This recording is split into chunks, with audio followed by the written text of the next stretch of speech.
Innal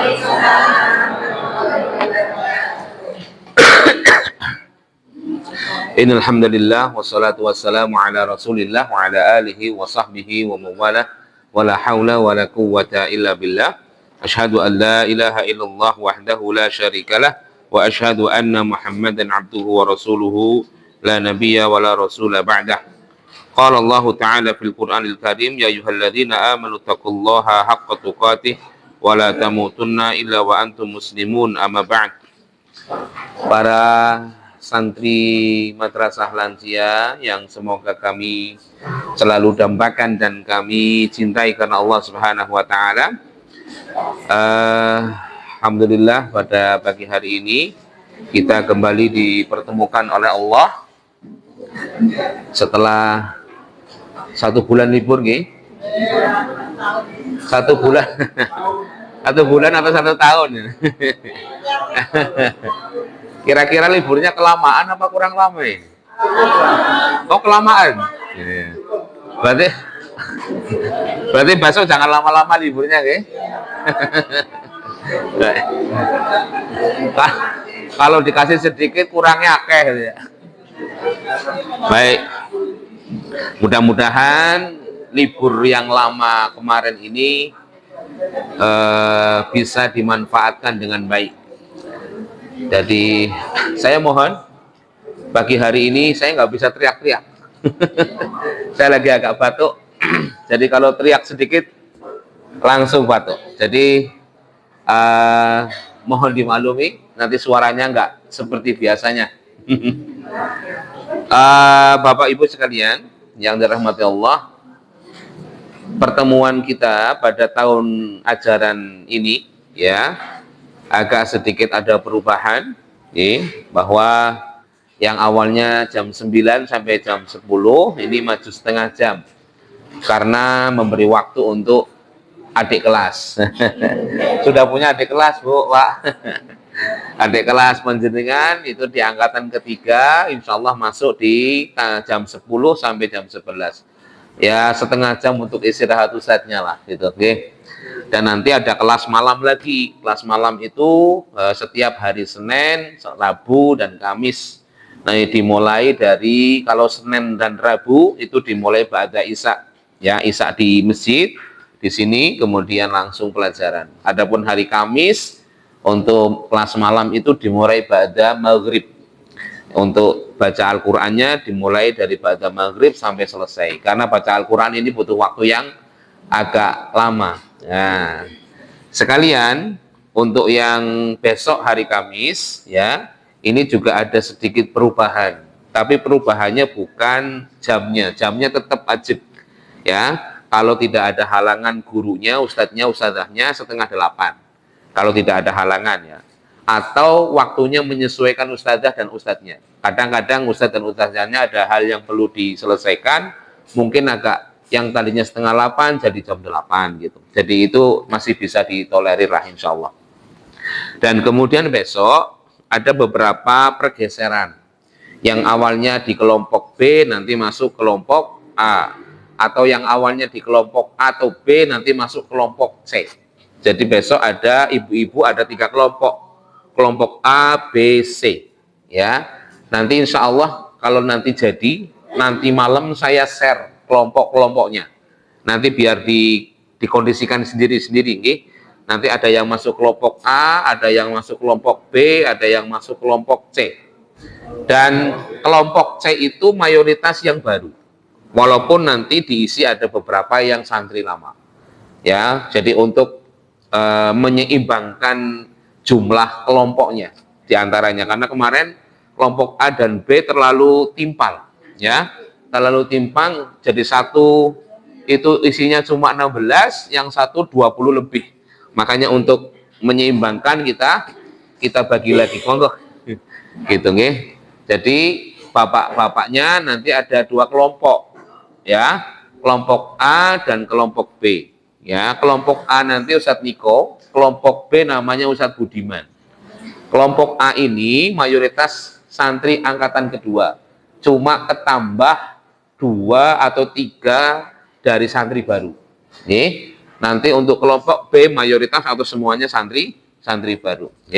Jadi mohon dimaklumi ada sedikit pergeseran, bukan berarti yang geser itu lebih jelek atau lebih bagus, tapi memang karena ada sedikit penyesuaian terkait dengan jumlah saja.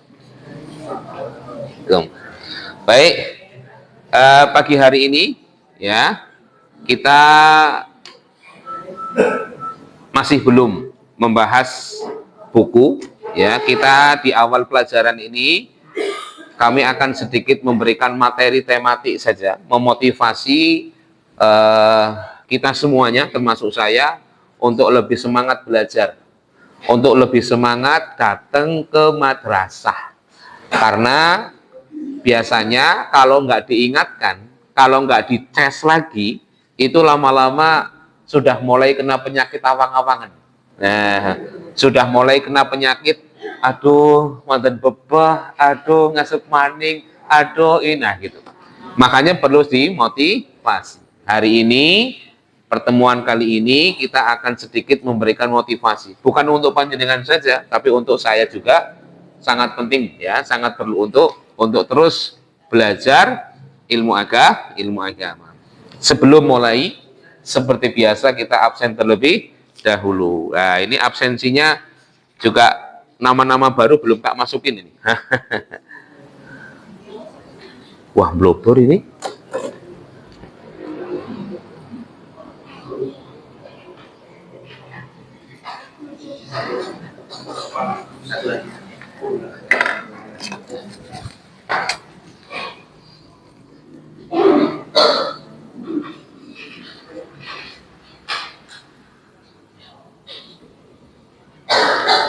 Kita absen terlebih dahulu. Bapak Agus Santoso. Tanggal berapa nih? 21 ya. Ibu Ambar Hadiati. Belum. Ibu Andi Endang. Ibu Astuti. Belum. Ibu Bektirianti. Ibu Devi. Ibu Dwi Yuliarti.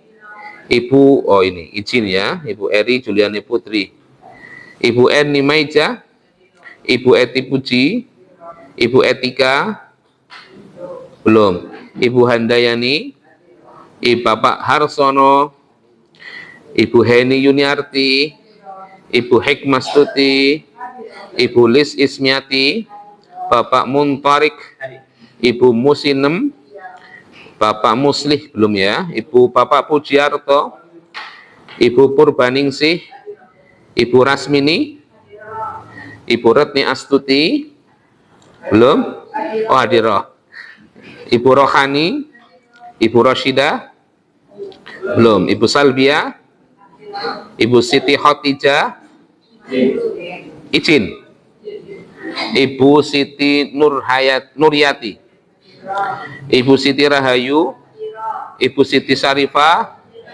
Ibu Siti Sugianti, Ibu Siti Surya, Bapak Sugihartoyo, Bapak Suharjo, izin, Ibu Sukarni, Ibu Sumarsih, Ibu Sumartini, kok ini masih? Ini pindah ini. Bapak Suparman, Bapak Supriyo, Ibu Surati, Ibu Bapak Wargono, Ibu Wasmiati, Ibu Wigati Ningsih, Ibu Subektilana Ningtyas, Ibu Siti Nurohayatun,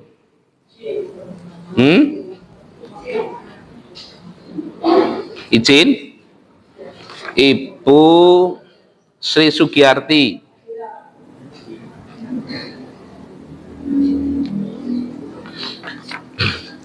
Ibu Neni Yudianti,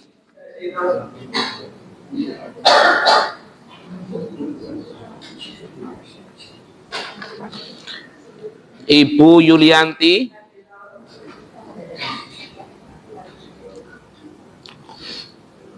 Bapak Rohadi,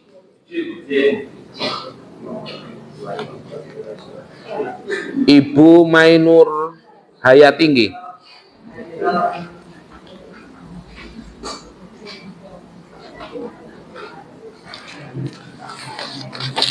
Kemudian Bapak Sugeng Raharjo.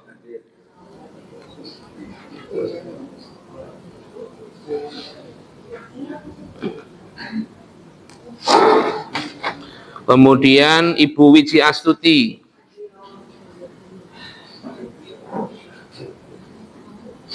Kemudian Ibu Ningrum nggih.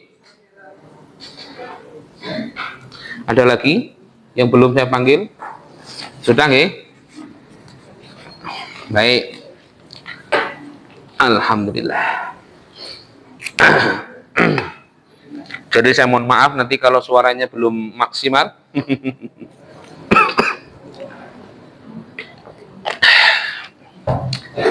Sebelumnya kita mulai, saya sedikit ada pertanyaan. Saya ingin tanya kepada Bapak Ibu sekalian.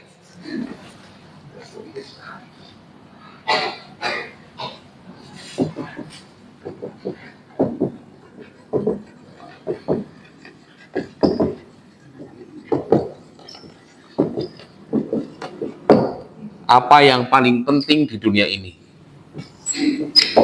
Coba, setiap orang kan beda-beda ya. Yang menurut panjenengan itu paling penting, ini bukan penting, paling penting di dunia ini. Sehat. Selain sehat nggak penting ya? Maksudnya pentingnya nggak penting banget kayak sehat gitu ya? Baik. Sehat. Semua orang jawabannya bisa beda. Saya nggak akan menyalahkan, saya nggak akan membenarkan. Saya cuma pengen tahu, menurut panjenengan yang paling penting di dunia ini apa? Ilmu. Yang ketiga, apa Bu? Iman.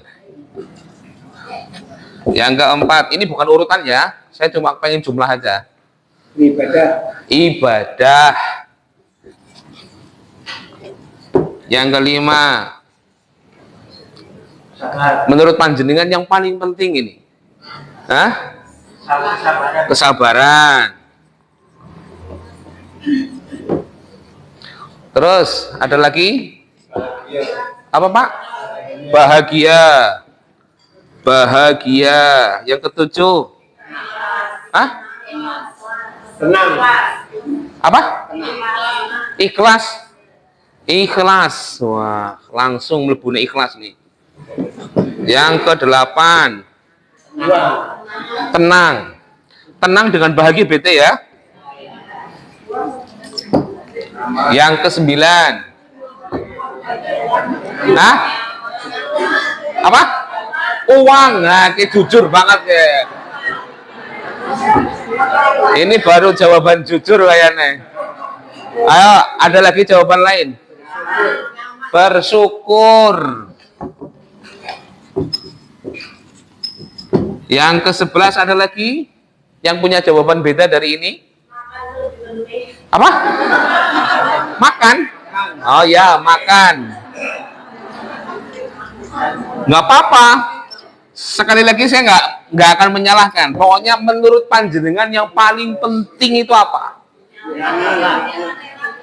Apa?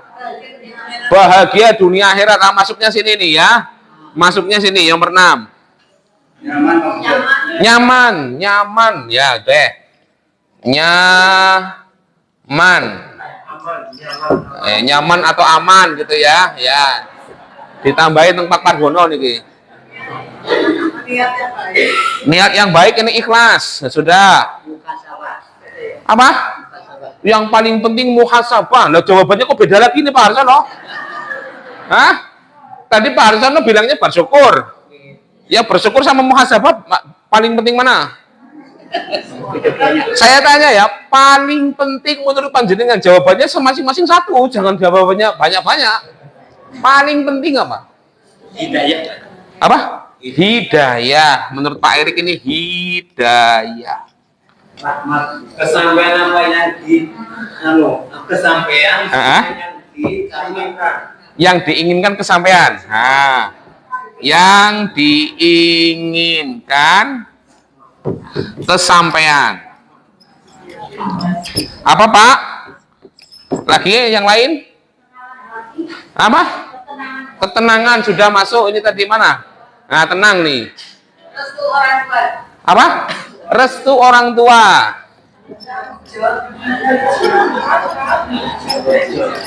Hah? Gimana? Bojo? Bojo? Duwe bojo? Menurut panjenengan yang paling penting, saya tanya lagi, yang paling penting di dunia ini. Kalau bilang penting, semuanya penting nanti. Paling itu apa? Yang di antara yang lain ini yang apa? Selain yang berapa ini? 15. Selain yang ke-15 ini. Kalau sudah ada dari 15 sudah. Mana? Qanaah. 18, 16. Qanaah ini apa? Ridho dengan ketentuan Allah, nrimo ing pandum. Ada yang punya jawaban berbeda? Ada sesuatu yang paling penting selain ini? Hah? Rumah. Jadi dari semua yang penting, paling penting dua rumah. Begitu, nggih? Makanya saya tanya paling penting. Nah, ada lagi? Rezeki yang halal. Nah, itu panjungan yang paling penting itu ya. Oke. Monggo, rezeki yang halal. Ada lagi jawaban yang lain? Ini menurut panjenengan loh. Jangan ngarang-ngarang. Ini yang panjenengan rasakan, yang panjenengan rasa, yang ingin panjenengan memang ini teranggap paling penting di antara yang lain. Ini jangan kemudian berpikir asal, jangan. Saya kepengen tahu yang menurut panjenengan paling penting di hidup ini itu apa? Hah? Sholat. Ini jawaban keberapa? Jawaban pertama, 19. Sholat. Ada yang lain? Sudah? Cukup? Mau berganti lagi? Bersyukur sama sedekah, jenengan milih mana? Saya tanyakan, hanya satu menurut panjenengan yang paling penting, bukan diurut semuanya. Yang paling penting apa menurut panjenengan? Gitu. Kenapa kok saya sampaikan paling penting? Ada yang tahu nggak? Kenapa kok saya tanya kok yang paling penting? Ada tahu? Apa maksudnya? Karena yang paling penting itu adalah yang panjenengan cari dengan usaha maksimal. Panjenengan itu berusaha maksimal mendapatkannya. Panjenengan berusaha menyisihkan waktu untuk mendapatkannya. Panjenengan menggunakan segala cara untuk mendapatkannya. Ilmu. Itu paling penting. Ilmu. Itu ya. Itu kenapa saya tanya kenapa yang paling penting. Karena ketika kita menganggap sesuatu paling penting, pasti akan mengalahkan segalanya. Paham nggih? Kalaulah misal ya, sehat dianggap paling penting. Panjenengan bisa mengalahkan semuanya kalau ingin sehat. Panjenengan siap mengalahkan semuanya dalam rangka ingin sehat. Menganggap uang ini yang paling penting. Maka demi mendapatkan uang, mengalahkan segalanya. Menyisahkan waktunya, menyiapkan tenaganya, menyiapkan segalanya untuk mendapatkan ini. Kenapa kok saya tanya, kenapa yang paling penting? Yaitu kita meletakkan sesuatu yang paling penting itu apa? Karena itu yang akan menilai kita. Kita berusaha mendapatkannya itu, ya, kita berusaha untuk mengejar itu, karena itu dianggap yang paling. Dan dalam agama, ya, kata para ulama, di antara yang paling penting seharusnya diusahakan, yang seharusnya diupayakan, yang seharusnya dimaksimalkan usahanya adalah ini. Kenapa ilmu? Karena semua dari nomor 1 sampai nomor 19 semuanya butuh ilmu. Tapi spesifiknya ilmu di sini maksudnya ilmu agama. Jadi kata para ulama, yang paling penting di hidup kita, ya, yang seharusnya kita maksimalkan waktu kita, kita maksimalkan tenaga kita maksimalkan harta kita maksimalkan segala-galanya untuk mendapatkan ilmu agama. Tapi mayoritas manusia meletakkan ilmu agama di nomor urutan berapa? Ya kan? Padahal kata para ulama, ini yang paling penting. Ini yang paling penting. Kan dalam beberapa hadis disampaikan, thalabul ilmi fardhatun ala kulli muslim. Belajar ilmu agama, ya, melakukan upaya untuk belajar ilmu agama itu sebuah kewajiban untuk setiap muslim. Nih, karena saking pentingnya ilmu agama.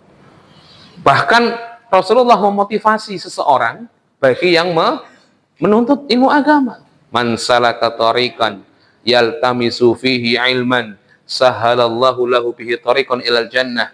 Siapa yang melakukan perjalanan, entah pakai motor, entah jalan kaki, entah pakai mobil, entah pakai boncengan, entah apa saja, untuk niatnya belajar ilmu agama, maka kata Rasulullah, nanti untuk orang ini akan diberikan jalan yang mudah menuju surga. Karena saking pentingnya apa? Ilmu agama. Makanya ilmu agama ini jangan ditaruh di nomor selangkung, tapi ditaruh di nomor pertama. Saya hapus. Saya akan terangkan kenapa ilmu agama itu kok sesuatu yang paling penting. Nah, wah, ini papan tulisnya sudah bergoyang-goyang ini. Ini kalau dibersihkan bisa nggak sih ya? Bisa nggak? Pakai bensin, tapi jangan pakai korek, Pak. Tidak ada korek. Baik. Saya sampaikan kenapa ilmu agama adalah sesuatu yang paling penting bagi kita seharusnya. Ya. Jadi upaya mendapatkan ilmu agama itu harus dengan berbagai macam cara yang halal. Artinya, kita menyiapkan waktu kita untuk belajar benar. Jadi nggak kalah tuh ilmu agama kalau kondangan, nggak kalah. Ya, bukan yang dikalahkan ilmunya, tapi kondangannya bukan dikalahkan, tapi diatur ulang. Ya, kecuali kalau sakit nggak bisa, itu beda lagi. Arep plesir, maring menganti mangan-mangan, nah misalnya, pas lagi dina Selasa karo dina Rebo. Kira-kira milih mengantina apa mani madrasah ya? Itu diantara tolak ukur kita menempatkan ilmu agama di depan, di nomor 1 atau nomor sekian. Nah, kita termasuk orang yang belum menempatkan ilmu agama di urutan teratas. Kenapa? Karena masih tergiur urusan yang lain selain belajar ilmu agama. Padahal yang mau seminggu ping telu, besi kalah. Gitu nggih. Jadi saking pentingnya ilmu agama, maka kami memotivasi diri kami dan panjenengan. Ayo kita kembalikan ilmu agama menjadi sesuatu yang utama, yang kita kedepankan, dibandingkan yang lain. Kalau seandainya yang lain masih bisa kita atur waktunya, masih kita bisa kondisikan, maka ilmu agama dijadikan yang utama. Kecuali kalau memang bertabrakan dan tidak bisa mengatur lagi, contoh sakit, contoh berobat yang tidak mungkin bisa dikondisikan, itu beda lagi. Tapi kalau masih bisa dikondisikan kayak plesir menganti itu tadi, ya, atau misalnya kondangan itu tadi kan bisa dikondisikan. Apa ya enggak nih kondangan dina rebo terus tutup kayak sekoran ala maning? Apa misalnya kondangan itu cuma sampai dari jam 9 sampai tengah 9 sampai jam tengah 10 tok. Baru kan langkah maning misalnya. Apa? Nah, itu tadi. Berarti lebih penting tidak ketinggalan rombongan. Berarti kan paling penting itu tidak ketinggalan rombongan. Nah, itu kan gitu. Ya kan? Karena apa? Ada upaya meninggalkan semuanya, mengalahkan semuanya demi mendapatkan hal tersebut. Paham sampai di sini? Paham. Sekarang saya coba sampaikan. Kenapa sih ilmu agama menjadi prioritas utama? Menjadi hal yang paling penting seharusnya kita dapatkan. Karena Rasulullah Shallallahu Alaihi Wasallam itu menyampaikan bahwa setiap manusia pasti akan terjangkiti dua penyakit. Ya. Penyakit setiap manusia. Yang mana penyakit ini penangkalnya, obat mujarabnya adalah ilmu agama. Apa penyakit-penyakit itu? Kata Rasulullah, penyakitnya ada dua. Satu, penyakit yang pertama yang akan menjangkiti setiap manusia adalah syubhat. Penyakit syubhat. Nanti saya jelaskan. Ya, yang kedua ada namanya penyakit syahwat. Ya, penyakit apa yang pertama? Syubhat. Yang kedua penyakit syahwat. Syubhat, untuk mudah memahami, menjelaskannya nanti saya jelaskan. Untuk mudah dipahami, syubhat itu adalah penyakit karena tidak tahu ilmu agama atau salah memahami. Ini akibat terkena penyakit syubhat karena tidak tahu ilmu agamanya dan atau salah memahami. Dia nggak tahu babar belas ilmunya, bisa jadi kena penyakit syubhat. Atau dia sudah tahu ilmunya tapi salah memahami. Salah memahami. Nanti saya jelaskan contoh-contohnya. Ini namanya penyakit syubhat. Adapun penyakit syahwat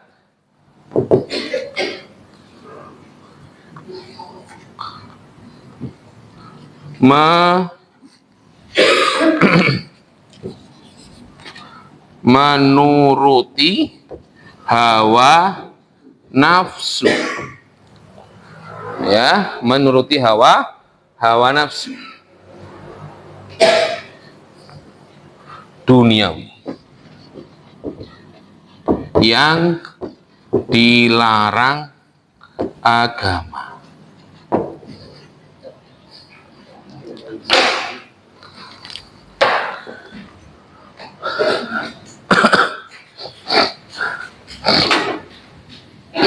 Itu diantara dua penyakit yang akan menghampiri, menjangkiti setiap manusia. Kita, saya, panjenengan semuanya, ini tidak luput dari dua penyakit ini. Nih, penyakit syubhat dan penyakit apa? Syahwat.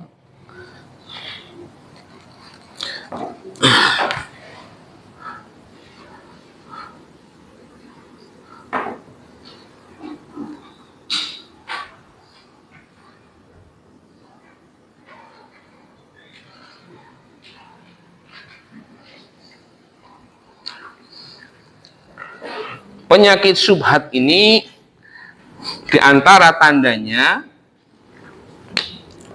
tercampurnya kebenaran dengan kebatilan. Jadi sesuatu yang benar tercampur dengan sesuatu yang tidak benar. Jadi menjadi syubhat.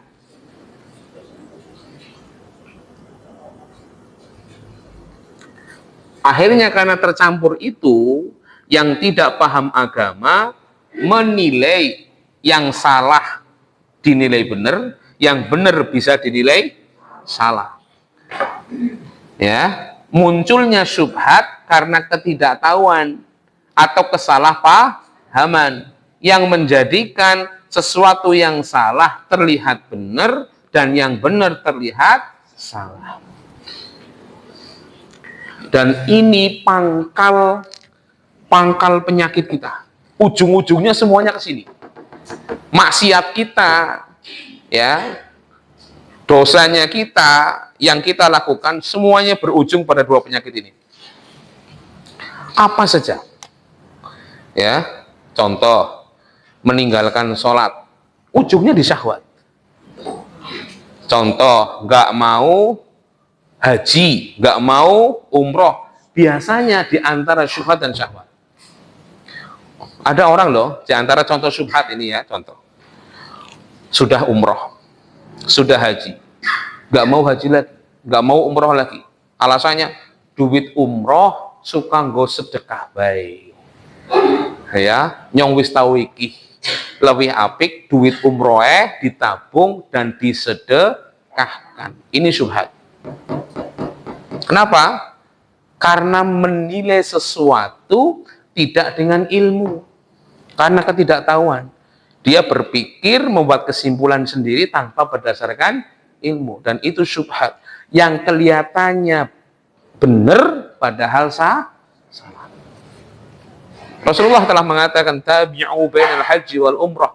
Ikuti setelah haji, ikuti haji lagi, umroh lagi. Kenapa? Karena kita di situ bisa mendapatkan dua hal di antara yanfiyanil faqra wa dzunub.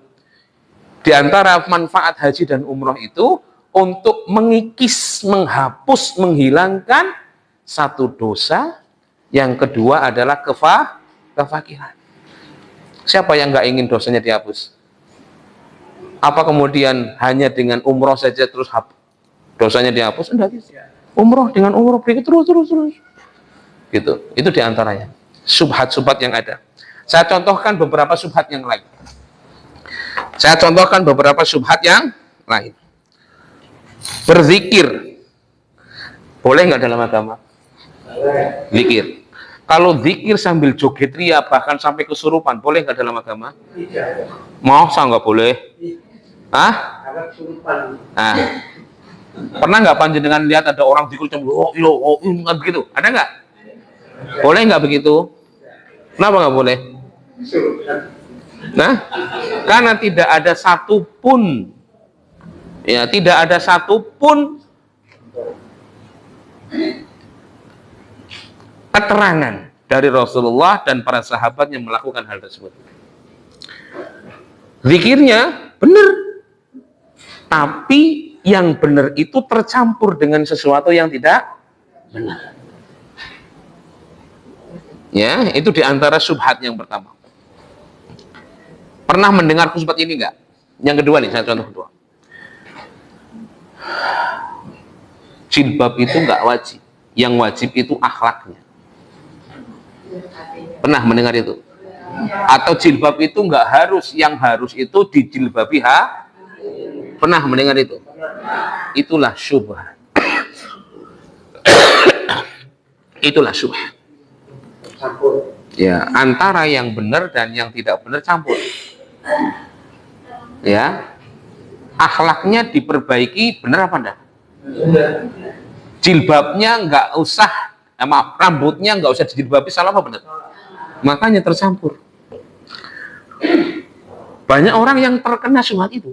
Di antaranya orang yang enggak tahu ilmu agama atau salah memahami ilmu agama. Banyak loh orang Islam yang punya pendapat begitu. Bahkan salah satu ahli tafsir katanya, yang mengaku ahli tafsir, beliau juga berpendapat demikian. Jilbab nggak wajib. Ahli tafsir Al-Quran itu. Orang sapa-sapa, orang susah. Ya, beliau, kenapa kok beliau kemudian punya tafsir Al-Quran, punya pendapat demikian?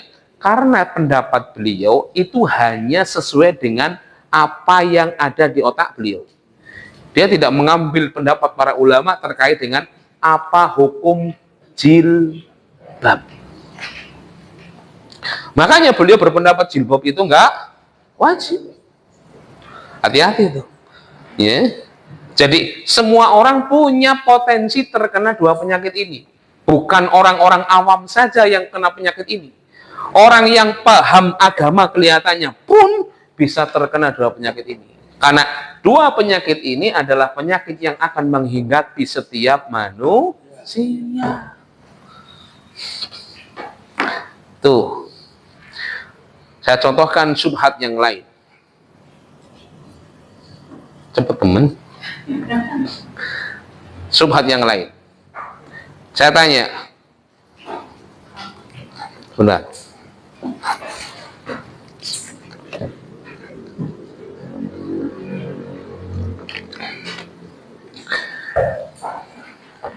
Agama Islam mengajarkan kebenaran. Benar apa enggak?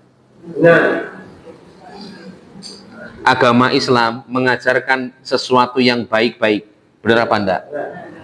Agama Kristen mengajarkan yang baik-baik. Benar apa enggak? Agama Hindu, agama Buddha mengajarkan kebaikan. Benar enggak? Apakah agama semuanya baik? Tidak. Hah? Tidak. Apakah agama semuanya baik? Tidak. Apakah agama semuanya benar? Tidak. Tapi katanya agama Islam mengajarkan kebaikan, agama Kristen mengajarkan kebaikan, agama Hindu, agama Buddha mengajarkan kebaikan. Apakah semua agama itu baik? Tidak. Ada nggak yang berpendapat semua agama itu baik? Itulah syubhat. Kenapa kok itu tidak benar? Memang agama yang paling baik itu apa? Islam. Apa dalilnya? Nah ya, inna dina indallahil. Jadi agama yang paling baik di sisi Allah, yang Allah pilih yang paling baik di antara agama-agama yang lain adalah Al-Islam. Ada nggak orang yang mengatakan semua agama baik? Ada. Bahkan yang mengatakan itu bukan orang awam, tapi orang yang kelihatannya berilmu. Jangan gimana? Baik bagi manusia. Enggak. Beliau sedang mengucapkan ucapan, mengucapkan sebuah kesimpulan. Kan agama Islam mengajarkan kebaikan. Agama Kristen mengajarkan kebaikan, agama Hindu, agama Buddha, dan agama yang lain mengajarkan kebaikan. Beliau menyimpulkan, berarti semua agama baik. Benar apa enggak? Nah, itu di situ. Di situ syubhatnya. Kenapa? Kalau orang terkena syubhat itu akan mudah berpindah agama. Enggak apa-apa pindah, kan semua agama itu syubhat. Bukan baik menurut pemeluknya, tapi beliau sedang menggiring opini supaya orang melihat orang lain yang beragama lain itu juga benar. Dan kita nggak boleh mempercayai syubhat tersebut. Paham? Hati-hati ya. Walaupun yang mengatakan itu seorang ustadz, seorang kiai, seorang habib, seorang syekh gitu ya, seorang yang kelihatannya berilmu, sing dandanane ketone kayak sorbanan apalah segala macam. Tapi kalau yang dikatakan itu syubhat, tidak sesuai dengan ilmu agama, jangan ikuti. Walaupun saya mengatakan juga, jangan ikuti. Karena setiap sesuatu, dua ini harus, atau obat utamanya, obat mujarabnya adalah ilmu. Ya. Jadi tampang orang itu tidak menjadi dasar lah gitu ya untuk apa yang dikatakan selalu benar. Saya sampaikan lagi contoh syubhat lagi. Ini syubhat yang ada di masyarakat ya. Pacaran enggak apa-apa. Itu kan dalam rangka untuk mencari pasangan yang benar. Emang nikah itu kayak beli kucing dalam karung. Jadi pacaran ora apa-apa. Itu kan dalam rangka menyeleksi mana calon suami, mana calon istri yang benar. Syubhat atau enggak? Boleh apa enggak? Ada enggak orang tua atau enggak ada orang yang percaya dengan seperti itu? Banyak. Bahkan kalau disogok martabak manis karo martabak asin langsung atau enggak calonnya datang pakai mobil mewah, monggo. Bahkan apa? Yang bung rental bora lah, orang ngerti lah. Tapi banyak sekali orang tua yang justru mendukung perbuatan anaknya yang salah. Karena orang tuanya kena syubhat. Tuh, nyong kan kayak arep urip karo kae seumur-umur selawase. Angger nyong ora neliti. Angger aku ora ngolet ngerti apa apike apa alane kok kepriwe nyong. Wah, itu alasan kan dibikin-bikin itu. Lah, ibu nih karo bapaknya bener juga ya. Wis ora apa-apa lah. Itu kena syubhat tuh. Kena syubhat itu. Ya, jangan disamakan orang menikah kayak tuku kucing. Kok disamakan gitu loh, aneh gitu loh. Dan yang mendengarkan kok ya ngandel-ngandel baik gitu loh. Ya, jangan. Ya. Jangan pernah merestui, meridhoi atau bahkan mendukung gerakan pacaran. Nah, itu jangan pernah. Ya, jangan pernah. Apa mending takon maring anake. Dek, wis de pacaran apa urung? Pacaran ngono, golek pacar. Ada orang tua yang sampai seperti itu, Bu, Pak. Ada. Bahkan ketika dijemput pacarnya, ya, didukung sama orang tuanya. Duduk dulu, diajak ngobrol. Kemudian anaknya disuruh dandan berhias, maksud itu dandan berhias gitu. Macam-macam itu. Ya, ini hati-hati. Ya. Ada lagi yang syubhat yang muncul di masyarakat. Meminta berdoa kepada orang yang saleh yang telah meninggal itu nggak apa-apa. Kan dia menjadi perantara. Benar apa salah? Salah. Orang meninggal itu tidak bisa memberikan manfaat apapun kecuali orang solehnya masih hidup. Panjenengan minta doa ke orang itu silakan. Tapi kalau orang solehnya sudah meninggal dunia, orang solehnya itu tidak bisa berbuat apa-apa bahkan untuk dirinya sendiri sekalipun. Apalagi ngurusi wong dia. Ya, hati-hati. Ada lagi nih. Ini beberapa waktu yang lalu ada orang yang curhat ke saya. Dan beliau melakukan kesalahan karena kena syubhat. Apa syubhatnya? Ustadz, saya itu pernah mendengar ada seseorang yang kelihatannya menurut beliau orang yang beragama mengatakan orang apa korupsi. Sing penting duit korupsinya mengko disedekahaken. Nggo bantu wong sing ora mampu, nggo mangkat haji, nggo umroh, dadi halal ke korupsine. Beliau melakukan korupsi. Makanya koruptor mungkin di negara kita bukan karena nggak tahu itu dosa.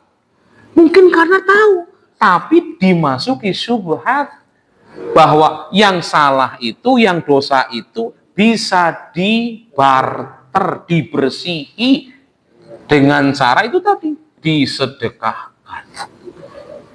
Ada nggak yang begitu banyak? Banyak. Ya, nepotisme, titip, maring wong kerjanya nitip anake nyogok. Nah, itu semuanya itu. Ya, semuanya itu. Katanya kalau sudah nyokok, tinggal aja nanti gajinya disedekahkan, beres. Aduh, hati-hati. Itu subhat. Subhat. Ada lagi subhat yang kemarin saya dengar dari para pengurus dukun Indonesia. Apa itu namanya lah? Pengurus. Nah, itulah paguyuban dukun Indonesia. Saya nggak lupa namanya apa. Ini direkam ya, nggak apa-apa lah. Intinya di antara orang itu mengatakan menyembah kubur enggak apa-apa, menyembah batu enggak apa-apa, menyembah patung enggak apa-apa. Lah wong orang Islam saja kita menyembah batu. Mana? Makanya di antara saya juga kritik kepada para muslim yang datang ke Masjidil Haram terkait berlebihannya kepada Ka'bah. Saya juga kritik. Kita kadang-kadang berlebihan kepada Ka'bah, itu berlebihan. Kemarin nih, waktu saya berangkat kemarin nih, tanggal 6, saya lihat itu ada orang pegang tisu, tangan kiri, tangan kanan pegang gunting kuku. Terus gunting kuku kan ada sih kayak kudi itu ya, nempel di Ka'bah, dikerik, apa namanya nih? Dikerik. Ngekeruk kayak ya kan, dikerik. Hah? Ya itu deh, krik pakai congkel itu, rontok di tisu. Ternyata buat apa? Buat penglaris. Itu, niru, aja ditiru malah niru. Itu itu sikap berlebihan. Termasuk sikap berlebihan juga yang saya sering kritisi, nyium hajar aswad dengan memaksakan diri. Sing bayar wong lah, sing kemudian orang bayar wong tapi gejuk, nyikut, jambak. Itu sikap berlebihan dalam mencium hajar. Makanya ketika ada orang lapor ke saya, Ustadz, alhamdulillah saya bisa nyium hajar aswad. Duduk. Tak ajak duduk dulu. Bagaimana caranya nyium hajar aswad? Kalau nyiumnya dengan cara tidak mendolimi orang, tidak apa-apa. Tapi kalau nyiumnya dalam proses menciumnya kemudian mendolimi orang, lewat orang lain atau dirinya sendiri, itu yang nggak boleh. Sekarang kan ada antrian nyium hajar aswad sama masuk Hijr Ismail, tapi Ramadan besok, masuk Ramadan. Itu nggak apa-apa, boleh itu, silahkan. Tapi kalau sampai berbuat berlebihan dengan membayar orang sekian ribu real atau sekian ratus real, atau dia antri tapi kemudian dengan cara menyakiti orang lain. Kemarin itu saya hampir ada jamaah yang hampir keinjek-injek. Nah itu langsung ditolong tuh. Ya, langsung ditolong. Ya, Masya Allah, itu diantaranya sikap berlebihannya kita. Makanya kemudian ada orang-orang yang juga melontarkan kritisi seperti tadi. Gak apa-apa nyembah batu, gak apa-apa nyembah ini. Lah wong orang Islam aja nyembah Ka'bah. Kita sebetulnya kan tidak nyembah Ka'bahnya. Kita nyembah Allah, cuma Allah yang menyuruh untuk menghadap Ka'bah, mencium hajar aswad. Siapa yang nyuruh? Allah dan Rasulnya. Kalau nggak ada yang nyuruh kalau nggak Allah dan Rasulnya yang nyuruh, kita nggak mau. Apa Allah dan Rasulnya nyuruh kita nyembah batu? Enggak. Nyembah kubur? Enggak. Kita menghadap Ka'bah, mencium hajar aswad. Semua yang kita lakukan itu karena disuruh sama Allah dan Rasulnya. Ketika Allah dan Rasulnya nggak nyuruh, kita nggak mau. Nggak mau kita. Gitu ya, itu diantaranya subhat-subhat yang ada. Ada lagi subhat terkait dengan larung sajen ndas kebo apa ndas sapi itulah. Dikemas tuh ada acara bersyukur, ada acara baca Quran, tapi disisipi hal-hal yang dilarang dalam agama, bentuk kesyirikan. Itu syubhat. Syubhat itu. Makanya harus hati. Syubhat penangkalnya ya kalau orang punya ilmu agama yang benar, pemahamannya benar, akan terhindar dari syubhat. Orang yang tidak paham ilmu agama gampang kena syubhat. Orang yang salah memahami agama itu juga gampang kena syubhat. Makanya belajarlah yang benar. Belajarlah ilmu agama yang lurus. Ilmu agama yang lurus itu yang seperti apa, Bapak Ibu sekalian? Ayo. Yang sumbernya dari Al-Quran, yang sumbernya dari Rasulullah, yang sumbernya dari pemahaman para sahabat. Kenapa kok kita ngikuti pemahaman para sahabat?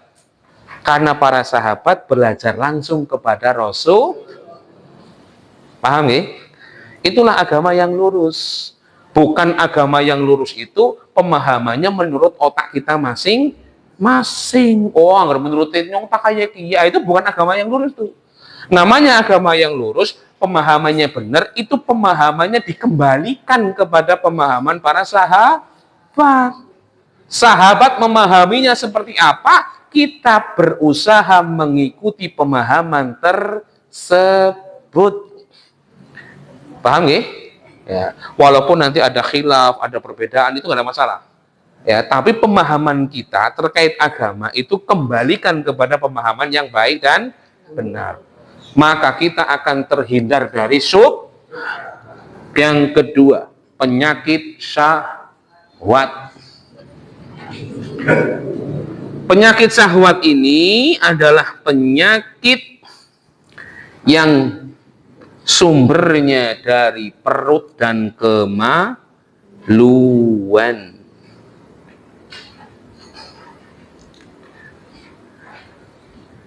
Ya, penyakit syahwat ini sumbernya dari apa? Perut dan kemaluan. Orang ya terkena syahwat terkait mendapatkan harta, itu untuk urusan apa? Perut. Ya, untuk urusan perut. Orang terkena syahwat terkait lawan jenis, itu urusan apa? Kemaluan. Nah, laki-laki terkena syahwatnya perempuan atau perempuan terkena syahwatnya laki-laki. Itu semuanya syahwat dari urusan kemaluan. Ya. Syahwat terkait jabatan. Ya, itu urusan apa? Urusan perut. Ya, banyak orang nggak sekarang itu yang terkena syahwat dalam mendapatkan jabatan itu menghalalkan segala macam. Kemarin ada salah satu jamaah kita ketika di Madinah itu cerita, Ustaz, saya itu sebelum datang umroh ini, saya itu sebenarnya kena masalah. Ada masalah itu. Apa masalahnya, Pak? Saya sebetulnya ditunjuk untuk jadi direktur sebuah BUMD. Saya nggak ngomong apalah. Ya, BUMD punya usaha itu BUMD. Beliau salah satu kandidat untuk menjadi direktur utama. Ada 3 kandidat. Beliau itu satu-satunya kandidat yang memenuhi klasifikasi, yang memenuhi syarat. 2 orang ini enggak. 2 orang ini tidak. Baik syarat administrasi, syarat terkait pengalaman, syarat terkait sekolah, gelar. Ini cuma beliau saja yang memenuhi syaratnya. Yang 2 ini enggak. Tapi ternyata yang jadi bukan beliau, malah di antara 2 orang ini. Ya. Setelah berganti hari, beliau mendapatkan informasi dan beliau tanya kepada yang jadi, kenapa kok jadi? Dia setor kepada ABC, saya nggak ngomong lah ya, bahwa saya menyetor sekian ratus juta untuk A, untuk B, untuk C. Akhirnya mendapatkan jabatan tersebut. Banyak orang yang seperti itu, ingin mendapatkan jabatan, menghalalkan segala macam cara demi syahwatnya terlampiaskan. Dia punya syahwat ingin menduduki jabatan. Ya, diantaranya untuk memenuhi perutnya atau memenuhi kemaluannya mungkin. Ya, dan beliau orang itu, ya, kemudian dengan cara yang melanggar agama, akhirnya terkena penyakit syah. Kalau orang itu paham ilmu agama yang benar, tidak akan mungkin dia akan melakukan hal yang saya sampaikan tadi. Dia tidak akan mungkin memenuhi atau melampiaskan syahwatnya untuk mendapatkan jabatan tersebut dengan segala macam cara. Kalau paham agama. Kalau paham agama. Ingin menjadi kepala dinas harusnya kok dulu. Kalau orang itu paham agama, tidak akan melakukan itu. Tidak akan kemudian terkena syahwat mendapatkan jabatan tersebut. Korupsi, nepotisme. Kalau orang paham agama, tidak akan melakukan hal tersebut. Tidak akan terkena syahwat tersebut. Berzina, berselingkuh.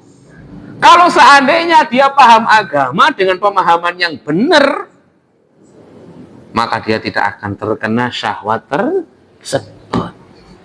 Makanya ilmu adalah obat mujarab dari dua penyakit tersebut.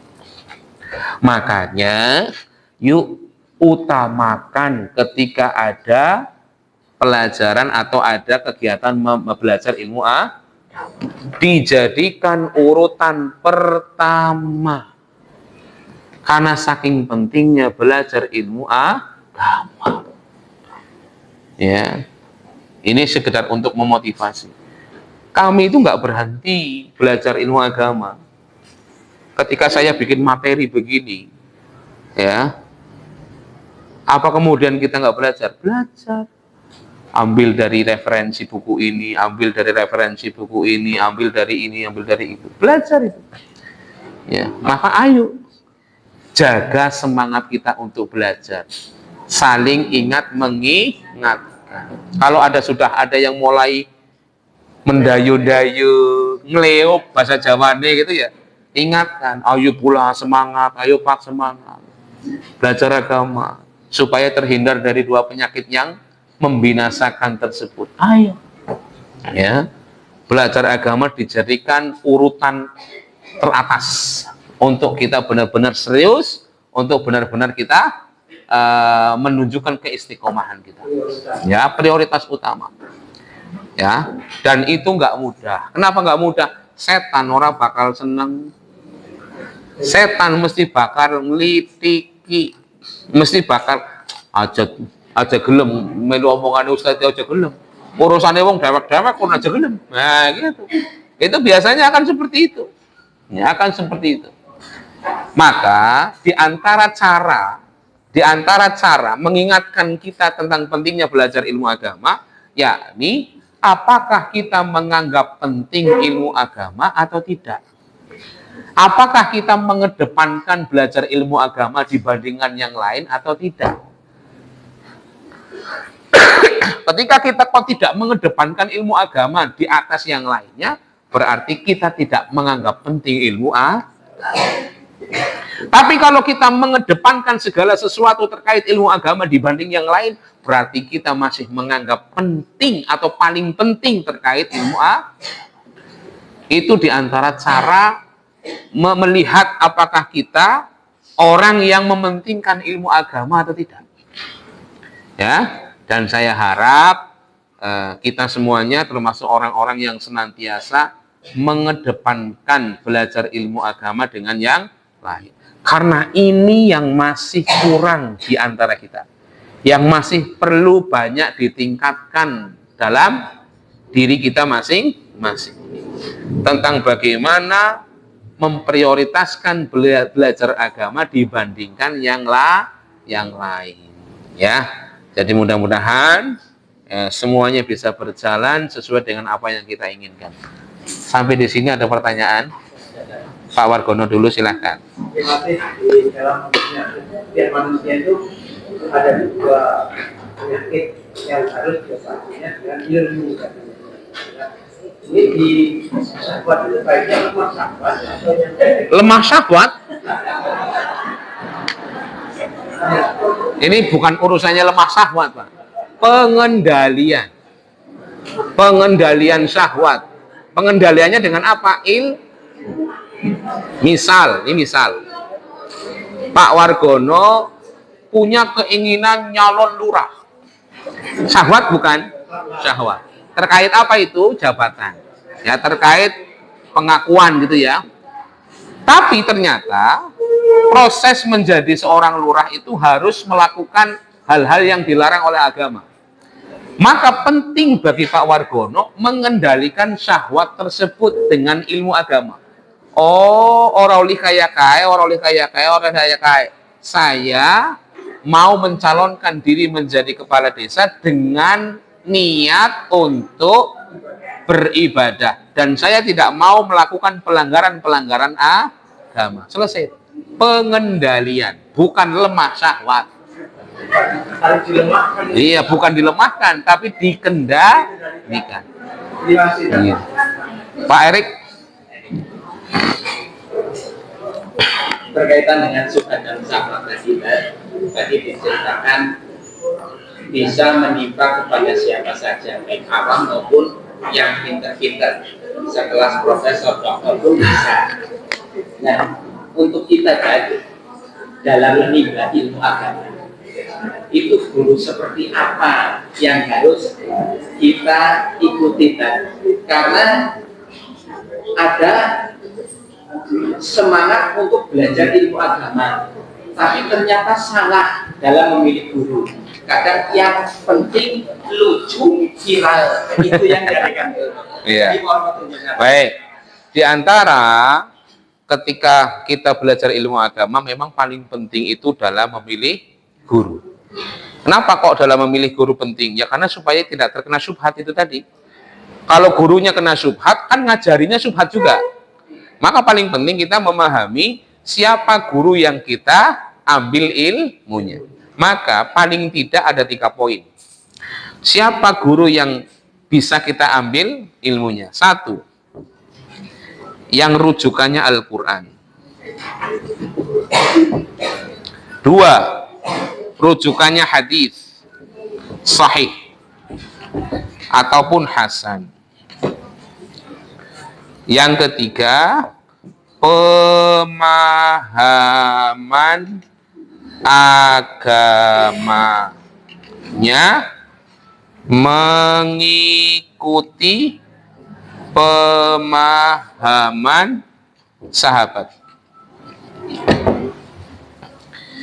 Al-Quran menjadi pokok dasarnya, kemudian hadis sahih dan hasan juga menjadi patokannya. Adapun memahami Al-Quran dan hadis ini mengikuti pemahaman agama yang dipahami para sahabat. Para sahabat memahami Al-Quran seperti apa? Para sahabat memahami hadis ini seperti apa? Kita ikuti, selesai. Kalau ada ustadz kok kemudian mengambil dasar ilmunya adalah ketiganya ini, sudah menjadi cukup untuk bisa kita ikuti ilmunya. Tapi kalau orang mengikuti pendapat Al-Quran, Al-Hadis, tapi yang ketiganya di-skip, ini bisa jadi Al-Quran dipahami dengan otaknya sendiri, hadis dipahami dengan otaknya sendiri, dengan pemahamannya sendiri. Maka syarat ketiga ini juga syarat yang tidak kalah penting. Karena supaya jangan tidak salah memahami Al-Quran dan hadis. Paham nggih? Jadi kita dalam memahami Al-Quran dan hadis supaya tidak salah memahaminya, ikutilah pemahaman para sahabat. Ya, kalau cuma hanya mengandalkan 2 tok Al-Quran dan hadis, semua orang mampu maca, ngomong, selesai. Tapi kadang banyak Al-Quran, banyak hadis yang kita pemahamannya melenceng dari pemahaman sebenarnya. Ya, mau saya kasih contohnya. Tapi udah setengah 10 lebih. Ya, besok-besok saya kasih contohnya. Ya, banyak hadis-hadis yang teksnya itu sangat salah dipahami. Bahkan Al-Quran pun demikian. Makanya ketika memahami Al-Quran dan hadis, maka pahamilah sebagaimana pemahaman para sahabat. sahabat. Selesai. Oh, ternyata Abdullah ibn Abbas mengatakan demikian. Ikuti, selesai. Oh, ternyata Abdullah ibn Mas'ud mengatakan demikian tentang hadis ini, tentang Al-Quran. Selesai. Ya, tapi kalau kemudian, oh kata Ustadz Anu, Al-Quran ini maksudnya ini. Nah, itu perlu dipertimbangkan. Ya, harus dibawakan pemahamannya para sahabat dan orang-orang yang mengikutinya. Dan orang-orang yang mengikuti. Demikian apa yang dapat kami sampaikan. Mohon maaf atas segala kesalahan dan kekeliruan dari apa yang kami ucapkan. Assalamualaikum warahmatullahi wabarakatuh.